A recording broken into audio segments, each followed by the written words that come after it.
ISLAND island, island অর্থ দ্বীপ। যদি কখনো আই এবং এল এর মিডল পয়েন্টে যদি এস লেটার দিয়ে আসে তাহলে এস লেটার দিয়ে সাইলেন্ট থাকবে। ISLE isle, আইল, এখানেও এস লেটার দিয়ে সাইলেন্ট থাকবে। আইল মানে ছোট দ্বীপ। AISLE isle, আইল অর্থ সরু যাতায়াতের পথ।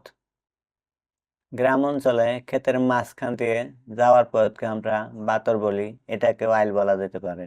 এই ওয়ার্ডটিতেও এস লেটার দিয়ে সাইলেন্ট থাকে। ISLE আইল, AISLE আইল উচ্চারণ সেম হলেও অর্থ ভিন্ন হবে। DEBRIS debris, ডেব্রি অর্থ ধ্বংসাবশেষ, এখানেও এস লেটার দিয়ে সাইলেন্ট থাকবে। APPRAISAL appraisal, আপ্রাইজাল অর্থ মূল্যায়ন, এখানেও এস লেটার দিয়ে সাইলেন্ট থাকবে। GROS গ্র, এখানেও এস লেটার দিয়ে সাইলেন্ট থাকবে। BISCOUNT বাইকাউন্ট, এই ওয়ার্ডটিতেও এস লেটার দিয়ে সাইলেন্ট থাকবে। ইউরোপীয় দেশগুলোতে সম্মানজনক মর্যাদার অধিকারী ব্যক্তিকে বাইকাউন্ট বোঝায় বা বলা হয়।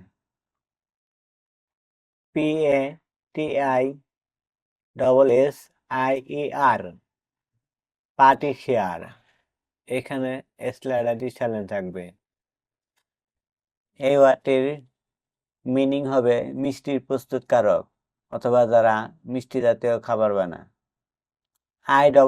ILLINOIS ইলিনয়, এখানেও এস লেটার দিয়ে সাইলেন্ট থাকবে। RENDEZVOUS এর প্রনাউন্সিয়েশন হবে রেন্ডেভিউ, এর মিনিং হবে পূর্ব নির্দিষ্ট স্থান বা মিলনস্থল। এস এর পরে এল আসলে এস সাইলেন্ট থাকবে, উদাহরণস্বরূপ আইল্যান্ড, আইল। এস এর পরে এম আসলেও এস লেটার দিয়ে সাইলেন্ট থাকবে। এস এর পরে সি লেটার দিয়ে আসলেও এস লেটার দিয়ে সাইলেন্ট থাকবে, যেমন বাই কাউন্ট। এই ভিডিওর মাধ্যমে আমরা শিখতে পারলাম এস লেটার দিয়ে কখন কখন সাইলেন্ট থাকে। পরবর্তী ভিডিওতে আমরা শিখব টি লেটার দিয়ে কখন কখন সাইলেন্ট থাকে।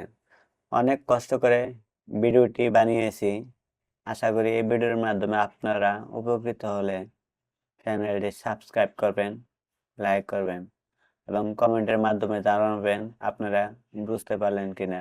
যদি বুঝতে অসুবিধা হয় সেটাও জানাবেন। ভালো থাকবেন, দেখা হবে পরবর্তী ভিডিওতে।